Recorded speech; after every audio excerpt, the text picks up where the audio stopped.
دوسری بات جو بہت سے سوالات کا مجموعہ ہے،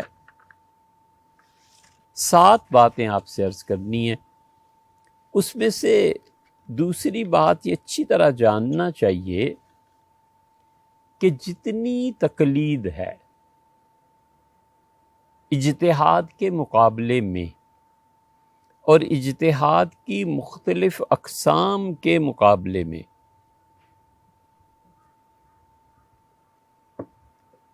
تمام ائمہ کی تقلید، وہ ائمہ موالک ہوں، شوافع ہوں، حنابلہ ہوں یا حنفیہ ہوں رحمہم اللہ، ان سارے ائمہ مجتہدین کی تقلید صرف 3 قسم کے مسائل میں ہوتی ہے،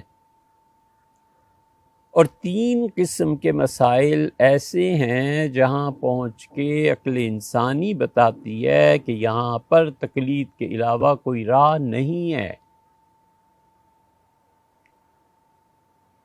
اور ان 3 چیزوں کے علاوہ جتنا دین ہے وہ سب کا سب کتاب و سنت ہے، اور کتاب و سنت ہی پہ عمل ہوتا ہے۔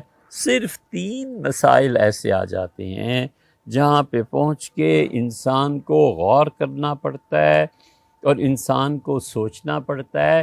یہ 3 طرح کے مسائل ممکن ہے 25% ہوں۔ طالب علمی کے دور میں اس زمانے میں بھی اور اب بھی غور کرتے رہتے ہیں۔ پوری تقلید، پوری امت کی تقلید یہ صرف 3 قسم کے مسائل میں ہوتی ہے، اور یہ 3 قسم کے مسائل سے آگے جو مسائل بنتے ہیں وہ 70% ہوں گے، 80% ہوں گے۔ نہیں، پھر اس جملے کو دہراتے ہیں، ان 3 اصولوں کے مطابق جو مسائل آگے کی تخریج ہوتی ہے، بنتے ہیں، وہ 20% ہوں گے، 25% ہوں گے۔ 75 اور 80% ساری کی ساری اتباع اور تقلید کتاب و سنت کی ہے، اور کچھ نہیں ہے اس کے علاوہ۔ ہم سب کتاب و سنت پہ جمع ہیں، ہم سب کتاب و سنت کی طرف رجوع کرتے ہیں۔ صرف 3 قسم کے مسائل ایسے ہیں جن مسائل میں کوئی چارہ نہیں ہے، عقل اور علم وہاں پہنچ کر عاجز آ جاتے ہیں، اور ان 3 مسائل میں اگر مجتہد خطا کرے تو بھی اللہ کی طرف سے ثواب پاتا ہے۔ یہ 3 باتیں اور کرنی ہیں آپ سے، تو ایک ہو گئی، 3 یہ ملا لیں 4 ہو جائیں گی،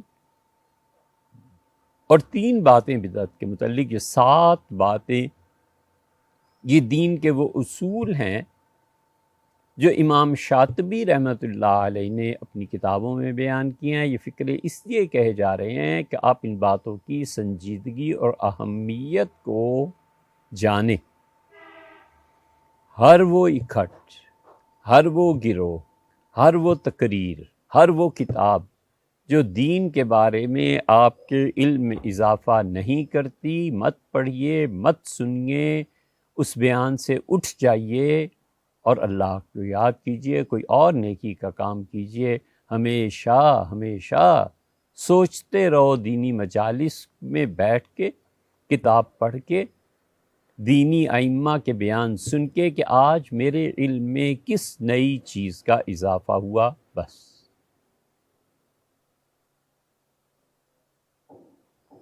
اسی لیے اللہ کہتا ہے والذین اوتوا العلم، اور جب ہم جن لوگوں کو ہم نے علم دیا ہے، درجات، جنت میں بہترین درجے سے نوازیں گے۔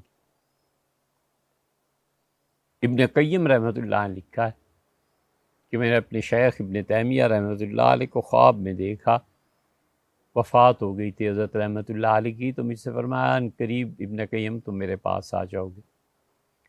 میں نے عرض کیا کہ حضرت کہاں؟ تو فرمایا جنت میں تمہارے مجھ سے 4 درجے بلند ہیں، یا 2 درجے بلند ہیں۔ دیکھیے گا ابن قیم رحمۃ اللہ نے لکھا۔ تو میں نے عرض کیا کہ کیسے؟ انہوں نے کہا بس یہ اللہ تعالیٰ نے تمہیں مجھ سے 2 درجے اوپر جنت دی ہے، میں اس سے نیچے۔ والذین اوتوا العلم، جنہیں ہم نے علم عنایت فرمایا نا، اللہ کہتا ہے درجات، جنت میں بڑے بڑے بلند مقام انہیں دیں گے۔ اسی لیے رسول اللہ صلی اللہ علیہ وسلم نے فرمایا معاذ، میری امت کے جتنے علماء ہیں قیامت کے دن تمہارے پیچھے چلیں گے، اور اس کے باوجود تمہارا اللہ کے یہاں اتنا مقام ہے کہ تمہارے اور جو پیچھے لوگ تمہارے علماء چل رہے ہوں گے، اتنا فاصلہ ہوگا تمہارے درجے میں اور ان کے درجے میں کہ کوئی آدمی اگر پتھر اٹھا کر پھینکے تو جتنی دور اس کا پتھر گر جائے گا، جا کر گر سکتا ہے، اس سے زیادہ فاصلہ تمہارا اور تمہارے متبعین کے درمیان کے لوگوں کا، اس سے زیادہ فاصلہ ہو۔ خود فرمایا بعثت معلما، اللہ نے مجھے تعلیم کے لیے بھیجا۔ اس لیے بچوں صرف 3 طرح کے مسائل ہیں جہاں پہ پہنچ کے پوری امت عاجز ہے۔ صحابہ رضی اللہ عنہم عاجز ہیں، تابعین عاجز ہیں۔ قرآن نے ان تینوں مقامات پر ایسے الفاظ استعمال کیے ہیں جس سے سارے مفاہیم ثابت ہوتے ہیں۔ حضور صلی اللہ علیہ وسلم نے ایسے لچکدار الفاظ استعمال کیے ہیں جس سے امت کو یہ راہ بھی، یہ بھی، یہ بھی، یہ بھی، ابھی مثالیں اس کی پیش کرتے ہیں۔ سب سے پہلی بات جو 3 قسم کے مسائل میں سے ہے، ایک یہ ہے کہ نص جو ہوتی ہے اس میں سمجھنے میں اختلاف ہو جائے۔ نص کا مطلب قطعی چیز، قرآن کی آیت سمجھنے میں، حضور اقدس صلی اللہ علیہ وسلم کی ایک حدیث ہر زمانے میں بے شمار اس کے راوی رہے ہیں، یہ نصوص شرعیہ جو کہلاتی ہیں، اس کی فہم میں اختلاف ہو جائے۔ آج بس اسی پہ بات کریں گے، 2 باتیں ہو جائیں گی۔ نص شرعی جہاں وارد ہو وہاں پر اختلاف واقع ہو جائے سمجھنے میں۔ دوسری قسم کے مسائل وہ ہوتے ہیں جہاں ناسخ اور منسوخ کا اختلاف ہو جائے۔ حضور صلی اللہ علیہ وسلم وفات سے پہلے اس کام کو کرتے تھے کہ نہیں کرتے تھے؟ حضور صلی اللہ علیہ وسلم نے اس چیز کو کینسل فرما دیا تھا یا وفات تک جاری رکھا تھا؟ اور بیچ میں ایک بات عرض کریں، ان محدثین میں سب سے زیادہ بڑا آدمی جو زندگی بھر اس تحقیق میں رہا کہ ایسے نہ ہو حضور صلی اللہ علیہ وسلم نے کسی حکم کو منسوخ کر دیا ہو، شریعت نے منسوخ کر دیا ہو اور ابھی بھی میں اس پہ عمل کیے جا رہا ہوں۔ لکھا ہے محدثین نے کہ سب سے زیادہ اس سلسلے میں کوشش کرنے والے امام اعظم ابو حنیفہ رحمۃ اللہ علیہ تھے۔ وہ عمر بھر اس تحقیق میں لگے رہے کہ حضور صلی اللہ علیہ وسلم کے کس فعل نے کس فعل کو منسوخ کر دیا۔ پہلے آپ نے اجازت دے دی تھی، پھر آپ نے منع کر دیا تھا، پہلے منع کر دیا تھا، پھر اجازت دیتی تھی۔ شراب پینے کے جتنے برتن تھے فرمایا گھروں سے باہر پھینک کو نکالو، اور چند برس کے بعد اجازت دے دی تھی کہ اب تم رکھ لو۔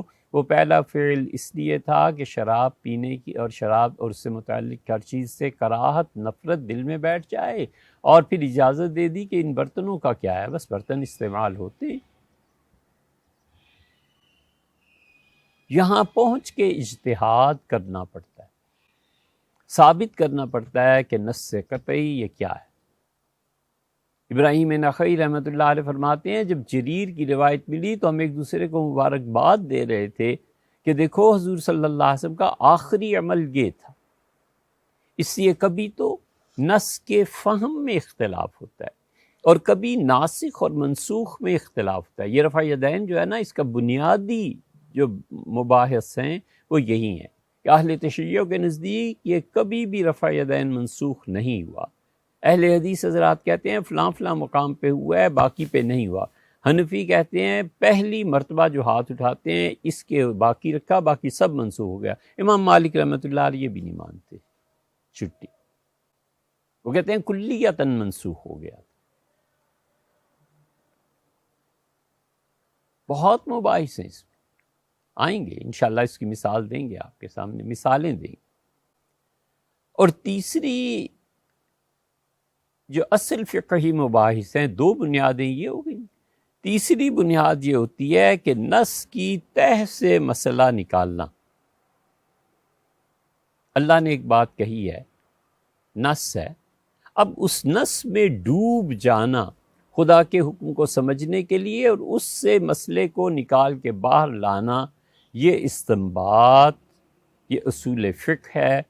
جتنا اصول فقہ کو کسی آدمی نے پڑھا ہوتا ہے اور اصول کی باتیں سمجھی ہوتی ہیں، وہ پھر اس اصول کے چرخے پہ، اس اصول کی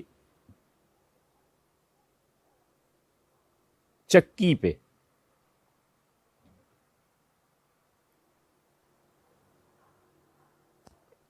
اس اصول کی گھانی سے،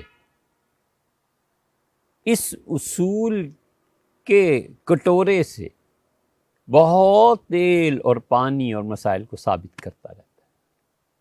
اصول ایک ہے، اس اصول فقہ سے کیا کیا مسائل آگے اس نے استنباط کیا، یہ تیسری بات۔